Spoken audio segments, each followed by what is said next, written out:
Welcome to the Mindset Game podcast. I am so happy and excited to have Barbara Hudak with us today. Barbara is an Usui Reiki master teacher, as well as a HeartMath certified master trainer, which is how I met her several years ago during my HeartMath trainers training for the Resilience Advantage program. Welcome, Barb. Thank you so much for inviting me. I'm excited to be here with you and to dive in and have some fun. Well, I know a little bit about your background, and I imagine that our listeners will be fascinated to hear that as well. Would you be willing to share just a little bit about how you got into this kind of work? Sure. So my first inclination was in nursing. So I joined the Air Force actually right out of nursing school and really specialized in critical care and intensive care and trauma and all that high adrenaline type of information and type of specialty. What I noticed was that I saw some people were getting better and some people were not. So when you look at a cross section of maybe a population of people going through maybe open heart surgery, I saw there were different variabilities and things that were affecting how they were recovering. So I started to dive into that, and I noticed it was emotions, it was their perceptions, it was their state of relaxation and how much stress they had in their life. So I started to dive into integrative therapies when I moved to Arizona back in 1998 and was introduced to Reiki. I picked up a book and immediately knew that that was what I really wanted to look at in terms of additional resources to offer, not only myself, but also for my patients. And since then, it's been a journey of, oh my goodness, unexpected surprises and expansions, and just really excited to share this with you today. Thank you. And I'm curious about the shift from that to HeartMath. Yeah, so HeartMath, I was working at the Mayo Clinic in 2008. We were introduced to the pilot study for HeartMath, and it was around stress management in leaders. And so our chief nurse invited me to be a part of that. And I kind of was very skeptical. At that point, I was still very research-based, very analytical, and was just sitting there thinking, oh my gosh, I cannot believe I'm taking this program teaching me how to breathe, because that's really what I thought it was. And there was so much more. The technology was really what grabbed me. There are devices to measure heart rate variability, the impact of stress on the physiology. And I realized that I was much more stressed than I would like to admit at that point. And ever since then, it has been a transformational journey into my heart, self-care, and compassion, and just learning how much the heart has to offer for us and for those that are around us. And so it's been all heart all the way since then. Well, thank you for sharing that. And I believe that to be true as well, not just, of course, from the research that I've been exposed to, but also from my own experience and the organizations that I work with, what happens in teams with individuals when they are more heart focused and heart centered. So I'm curious, you mentioned nursing, and I know nurses, like other healing professions, tend to get into a state of what the Institute of HeartMath calls overcare. And would you be willing to kind of share a little bit about what that is before we kind of shift the focus to Reiki? Yeah, so overcare is a concept that I don't know if it was coined by HeartMath, but I believe it was. It's the idea that we care so much for someone or something. We have maybe a high expectation. Maybe there's a perfectionism with it. We just care so deeply that it's too much. It turns into, it kind of crosses that line into, now I'm hurting myself. Maybe it's I'm not taking care of myself. I'm worrying. I'm guilty. I'm really holding on to that patient or that situation much longer than it needs to. And then there is some actually harm that's happening to me based on my perception of, well, I have a right to worry about this person because I care so much. That it's a very fine line in terms of, where are we? Is it a balanced type of care where I give and I care for myself, or is it crossing the line where now, through sustained stress, we see what happens in nursing professions is a lot of burnout, a lot of folks that are really, not that they don't care, but they don't have it in them to even care as much as they could at one point. Yeah, thank you for sharing that. I know a lot of people are suffering from overcare these days, whether it's a family member, a team member, or otherwise. So, would you be willing to share a little bit about Reiki and how Reiki is used perhaps to help people with this particular kind of situation, or anything else in their life? Of course. Yeah. So Reiki is an ancient Japanese technique discovered hundreds of years ago. And the way I describe it is a stress reduction and relaxation technique. Bottom line, there's so much more to it, but that is probably the simplest way that we can explain it. It's a laying on of hands, basically, if you will, very intentional focus of relaxing, calming stress, creating more relaxation. It can be done for ourselves. It can be done for other people. As a Reiki practitioner, when I learned this back in 1998, I actually was using this in the emergency room when I was on base at Luke Air Force Base, and patients were coming in with migraines or stress or high blood pressure. And I would just put my hands on them just to play. And it's amazing because their blood pressure would come down. You could just see them exhale without me even saying any words to them.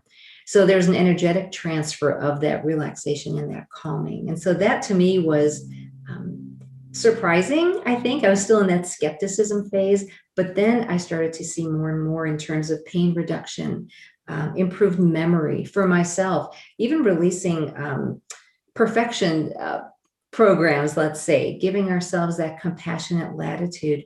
That Reiki, almost like it decreases the intensity of a situation. It opens the opportunity for the body to heal itself. And the main focus that we find is it balances what the person needs. If I need more energy, Reiki can bump up my energy. If I want to use it before I go to sleep to relax myself, it helps in that way. So it's basically it's a spiritually guided life force energy is the definition of Reiki. Thank you. And you mentioned kind of laying on the hands, if I got those words correct. What do you mean by that? What does an actual Reiki session even look like?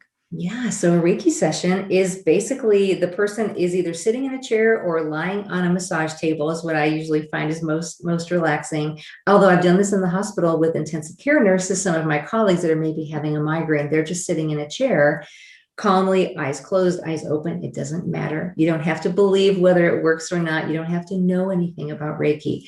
It's just that openness to experience it. And so as a practitioner, I would put my hands either on their head or close to within the energy field and just set the intention of the Reiki flowing to that person for their highest good. And it kind of, for me as a practitioner, my hands get warm. Sometimes there's a little magnetic feel to it that I can sense. Sometimes it's tingling. It may be heat, it may be cold. It really varies. But there is definitely some type of energetic shift that I experience. I usually keep my mouth closed while I'm doing the session just to let them experience it. And then after maybe 5 or 10 minutes in a chair, or maybe 30 minutes, 60 minutes on a table, depending on, how much time the person has, I would ask and say, well, what was that like for you? And 9 times out of 10, those migraines are gone. The tension's gone. The heart rate is slowed down. The anxiety or the panic has kind of chilled a little bit. And they just usually look at me and go, what was that? That's Reiki. So it really is fun to see that, and even pain reduction as well, not just migraines, but even shoulder pain, back pain for patients as well. I've been my own scientist just to really see what can happen for people, and it really varies. It's as varied as there are people, I think, on the planet. And what do you mean by energy field? So some people might be brand new to this, may have never heard of energy medicine or energy healing before. What do you mean by that? Yes, no, and I would agree. I had never heard of such a thing when I first learned about Reiki. But yes, there are actually, if you look at traditional Chinese medicine, there are meridians in the body. So if you get an acupuncture session, those needles are being placed in specific points on those meridians. So there's an energetic flow throughout the body. Well, there's also 7 main energy centers. They're called chakras. I call them energy centers, but they're in 7 main ones that go up and up the spine, basically. And they are associated with different organs, with different glands. So, for example, the heart. is an energy center, and it's associated with, of course, circulation, with respiration. It's also can be considered the seat of emotions. So unexpressed grief sometimes shows up in this area, the ability to receive love, the ability to give love, to express that. It's housed not only emotionally, physically, but also energetically. And so these 7 energy centers are the main conductors of energy in the body. And then the meridians are kind of like those little bridges that kind of create the energy flow throughout the body. And when there is a block or a lack of energy, let's say in life force energy, there can be a stagnation, there can be pain, there can be just various manifestations within the body based in energy. And emotions, typically, what I'm realizing, emotions are the source of a majority of physical issues. So if you imagine your physical body is closest to us, it's closest here. Next, outside of that is the emotional body, then the mental body, and then the etheric body. And so if I have something that's unresolved mentally, it will, and maybe I don't handle it or I'm not aware how to cope with it, it will inch its way in towards the physical until there's a physical manifestation of that issue. And this is fascinating because we know from research, without a doubt, that there is a connection between the mind and the body, between how we feel, through even just HeartMath research, between how we feel, what emotions we are experiencing, and what is actually happening in our body. And would you be willing to speak a little bit to that, since you have that training as well, for those people, once again, that are kind of skeptical about, how do emotions actually impact the physical body? For sure. Well, when you think about emotion is energy in motion. And so when we experience something like, for example, I always share my story that my really familiar emotion was anger. I was angry all the time. I just got really good at it. I was going to say, it's so hard to imagine you being Oh my gosh. angry. No, Oh my goodness. it was a hot mess years ago. But that's the idea is, we get so accustomed to feeling a certain emotion, whether it's a thought we think a lot or it's a feeling that we experience a lot, it kind of gets hardwired into the physiology. And so realizing that emotions have different frequencies that can be measured. If you are familiar with David Hawkins, there's the Power versus Force Human Consciousness map. And so we think about the lower vibrating emotions like the anger, the grief, the sad. These are not bad necessarily. They just vibrate at a different oscillation. And so they feel different in the body. And so those tend to drain us. They tend to deplete our energy. It's like we have a battery in our body, and we just, every time I would feel anger, that battery would get less and less and less. And can you imagine after, one day of feeling frustration or anger, road rage in Phoenix, it was just nuts. No wonder I couldn't sleep. No wonder I was tired. No wonder I was edgy. If I didn't have the energy, I couldn't deal with life, the things that life brought me. Now, renewing emotions like appreciation, gratitude, peace, calm, all that good stuff can really begin to increase that battery charge. So all of a sudden now I have more battery. I can see life differently. It's almost when I take care of myself, I recharge my batteries. Now I show up differently, not just for myself, for the people around me. And the world looks different because I have a different filter or a different perception. Yeah. And what's so exciting is that we can actually measure that. Just last week, I was with a couple of groups of CEOs here in town and training them on resilience. And we were doing the demonstration, as you know, and it was really phenomenal for people to experience for the first time just how quickly we can see shifts in the body based on how we feel, from a depleted state going to a renewing state, just like that. Seeing the kind of smoothness of the heart rate variability pattern, and of course the individuals who were the volunteers, really noticed a tremendous shift. But the body doesn't lie. So everything that you're sharing today is absolutely anchored in research. That's right. That's Tell right. us a little bit more about the science of Reiki in particular. What do we know about how it works, why it works? Yeah, Reiki is, I remember when I first studied it, there really wasn't that much science. It was just, I came to this so curiously because, again, I was steeped in that research and the analysis and show me the clinical trial. Otherwise, I'm not really going to believe it. So Reiki for me was like a quantum leap into the unknown. And for somehow my heart or my spirit really guided me to that. And I came to the research after that, after I had experienced this through my own research, as well as reading some of the studies that are out there now. There is a Center for Reiki Research that is gathering information in terms of studies. There is actually a HeartMath certified trainer in Tucson. Her name is Ann Baldwin, who does a lot of research around Reiki. So that's one person. I'm happy to share those articles with you that look at improvements in I think it was women going through GYN procedures, surgery. They wanted to look at their pain perception after surgery. And so what they noticed in one example was they did Reiki for, I believe, 30 minutes before their surgery, and then 24 hours, and then 48 hours. Just a quick 30-minute session. And what they noticed with their pain was reduced significantly. And actually their surgery time was a little bit shorter too. So that's interesting. Some of this is anecdotal, but you think, wow, that's interesting. In terms of what Dr. Nancy Rizzo, who is also based in Scottsdale, and I actually did a study a couple of years ago with 20 participants. We really wanted to see how does this really work? How does Reiki compare to simple relaxation techniques? Because relaxation is wonderful as well. So we did a 20 or 25-minute session per person, 20 participants, and her equipment. Now, if you're interested in learning about her, it's healthycircuits.com. She is a biophysicist who I met at Mayo Clinic. We were both on the integrative medicine subcommittee, and we became friends then. And she's quite a pioneer in measuring subtle energies. So with her equipment, it measures basically photonic discharge from the fingertips. Remember, the meridians throughout the whole body, they also end at the fingertips. If you know what you're looking for, which she does, she looks at the light being discharged from the fingertips as a correlation to what system is being impacted.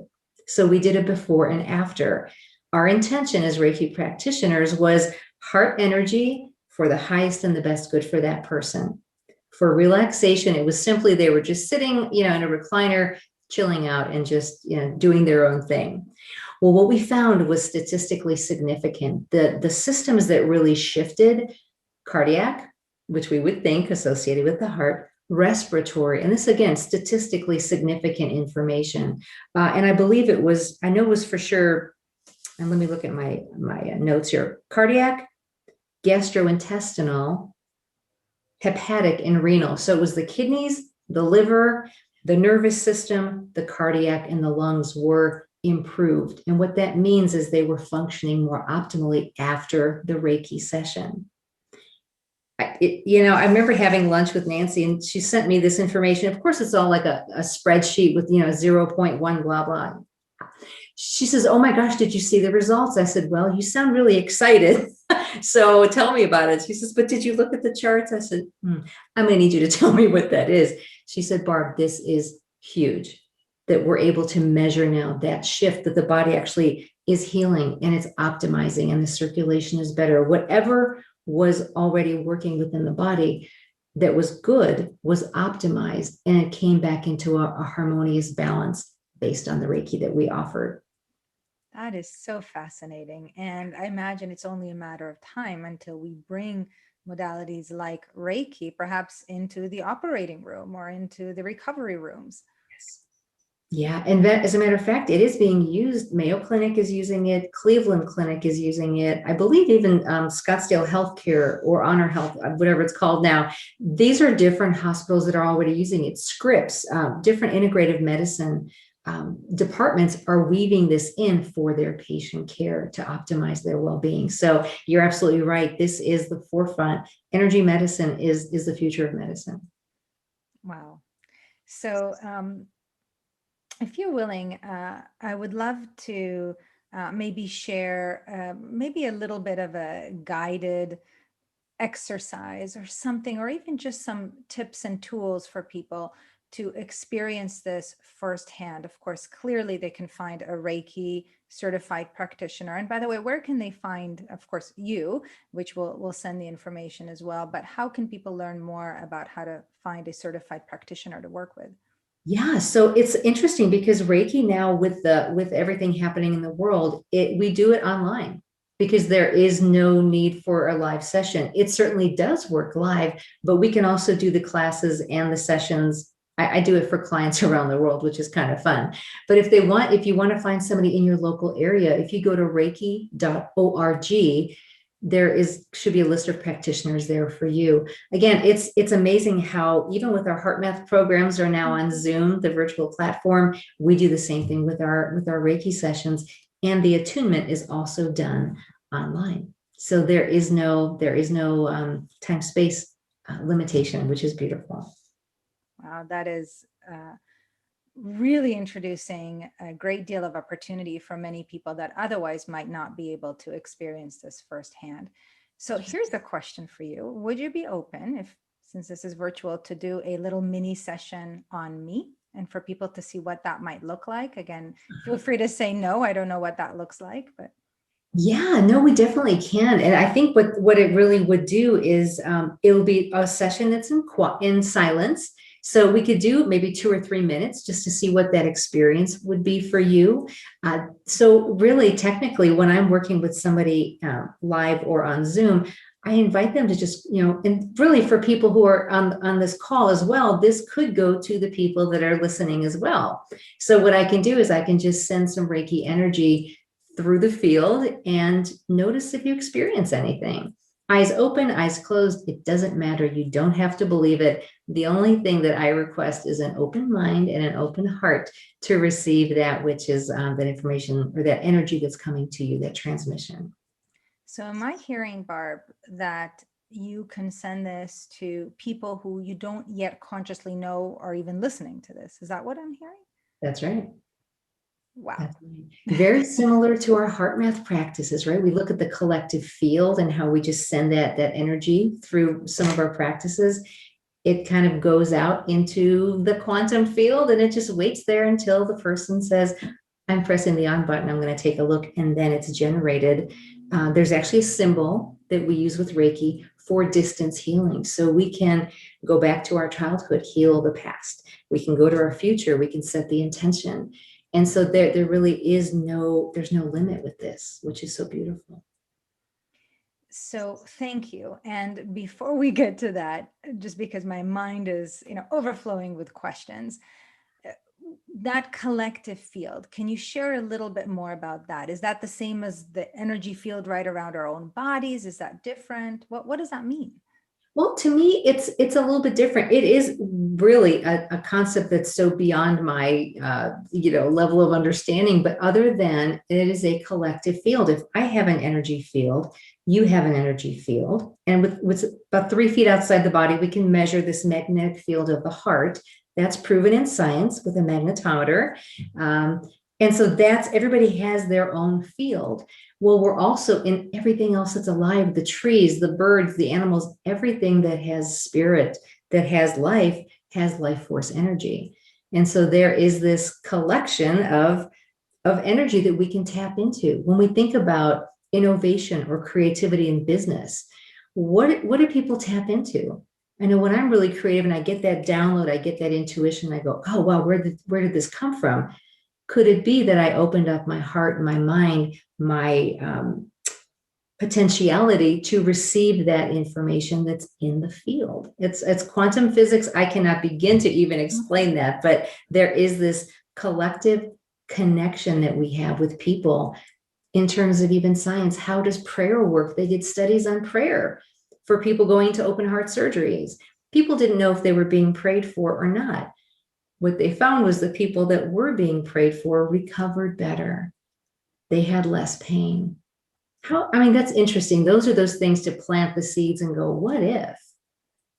And until that science, actually, the evidence shows us how can I, by focusing my attention on someone, affect somebody 2,000 miles away.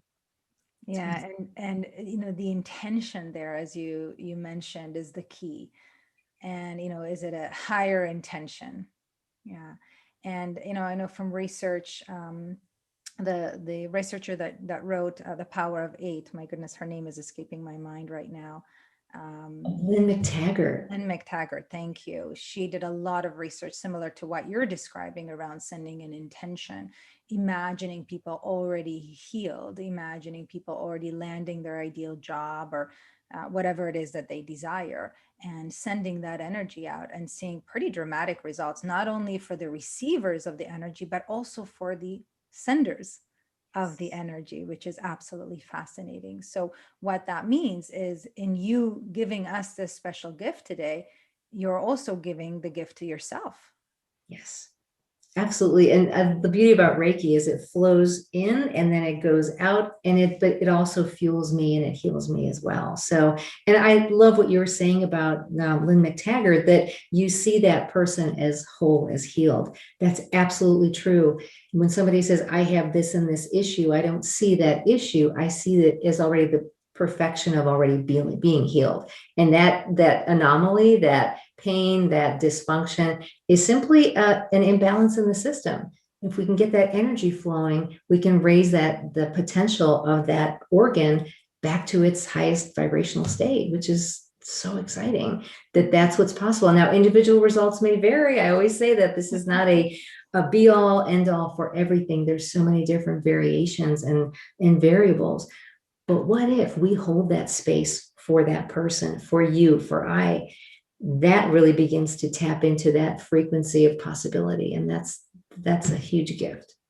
It is. And I suppose this also correlates to the Global Coherence Initiative. Yes. Would you be willing, kind of just just a couple moments, just to describe what that is and how that, if at all, relates to what you are doing? Yeah, I think that we're all islands of coherence or not. We're all islands of vibrational frequency or not, depending on how we're resonating. It's almost like if I were to say like a radio station. If I'm at like where we used to have to dial the knob before to get a station. So 92.3, I remember in Phoenix, was rock music. So that is the frequency that is coming through that radio signal for rock music. If I scroll over in the dial to 102.5, it's country music, or used to be. So it's all of these different frequencies, and this information is in the field. One, what am I tuning into? And how can I tune myself to broadcast my feeling? So that's what we practice in HeartMath, as well as if I can tune into and self-generate appreciation, gratitude, compassion, care, whatever that is that we choose, courage, valor, whatever that might be when I'm working with military and first responders. It's not always calm and compassion. It could be courage, because now you're walking into a situation that most people would run away from. So whatever you want to tune into, you now self-generate that feeling, and then that broadcasts out of you. Well, so in terms of we do that, imagine if a collective of people do that. What if you and I do it together? What if everybody on this call does it together? Is there an impact? Is there an accumulation of energy that we can create a container of coherence, a container of appreciation? And that's kind of what the Global Coherence initiative is really about, is not just personal self-care and coherence, which is, again, that synchronization between the heart and the mind. It's that optimal state of functioning, whether it's business, whether it's family, it doesn't matter. That optimal state, the best version of you. Now, if we help each other, now we have a social coherence. And then the global is multiple people with a focused intent on the highest good, or peace, or focused care for a certain maybe part of the country that needs some attention, or maybe it's a earthquake or fires or whatever, the social unrest that we're experiencing. Focusing that attention with more than one or two or three or 20 or 100 or 1,000 people can make an impact. And that's what the HeartMath Research Institute is really working on, and helping us to understand we can measure what our fields are. We can also measure what is happening for the other people around us. So that's exciting. That research is still coming and it's in the works, but that's exciting to be a part of. It is, and it validates, modalities like Reiki and others, which are about, transmitting, sending energy. So thank you in advance for sharing this love with all of us. You're so welcome. Well, so I'm going to invite then you and whoever else is listening in to just, close your eyes if you're comfortable. If you're at a place where you can do that, you can certainly pause and listen to this at another time for a place when you can give yourself this gift. But just close your eyes. If you want to put your hands on your heart, you certainly may. You don't need to. But begin to focus your attention in the area of your heart. And just imagine that your breath is flowing in and out of your heart or your chest area. Breathing a little bit slower and a little bit deeper than usual. And again, just find a nice, comfortable rhythm that works for you.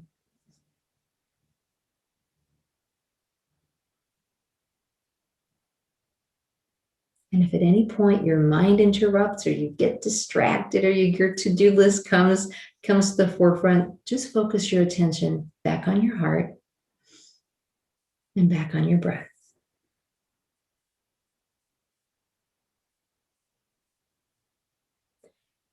And now I'm going to invite you to bring to mind, bring to heart a memory, a person, a situation, maybe a place in nature that you really appreciate. Something that really offers you some calm, some relaxation.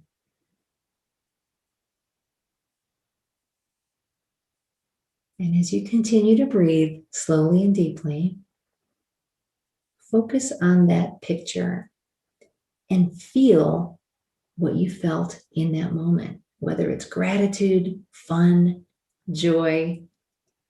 And if it's more than one thing, that's awesome. Keep them coming. While you're doing that, I'm going to start sending some Reiki energy your way.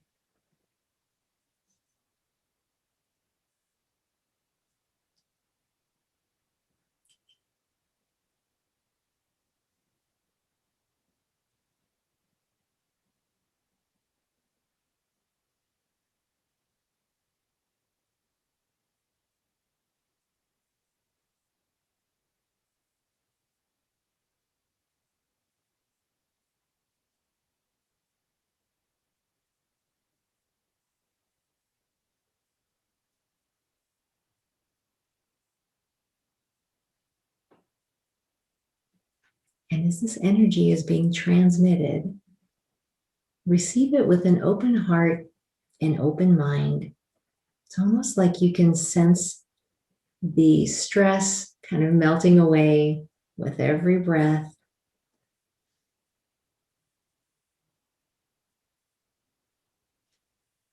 Your system is being harmonized and balanced, kind of recalibrated. Less distraction, less distortion.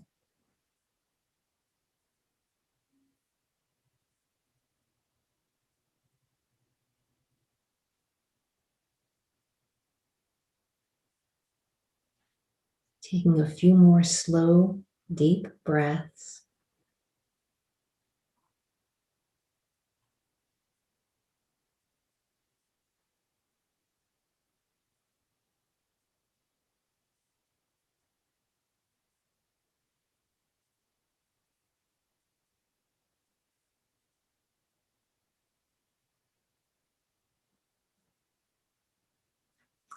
In this Reiki transmission, I'm going to invite it to, for the next 5 minutes or so, to keep going to you and being transmitted to you.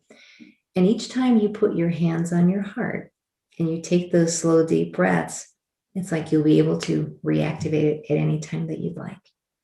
And that is my gift to you.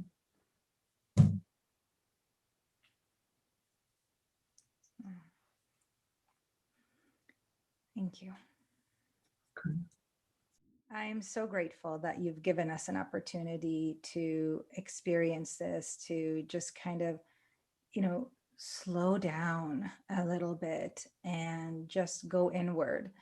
What a special, special gift. And my belief is that when we receive gifts, we give gifts. When we receive love, we are reminded to give love, to give positive intention, to see the people in our lives as whole and resourceful and complete and healed, as well as ourselves. And that's probably the best gift that we can give to others. And I would love to know, Barb, how can people learn even more about you, about your training programs? I know you also certify people, correct, in Reiki. How can we learn more and engage and experience this? Yeah, so if you visit my website, it's Heartful Integrations with a 1L. It's all one word, heartfulintegrations.com. And there you will find some information about essential oils and another company that I have that is using essential oils with intention, Reiki classes, HeartMath classes, coaching. There is a lot there. If you're interested specifically in Reiki, click on the Reiki tab. There's information about receiving sessions and also information about getting certified.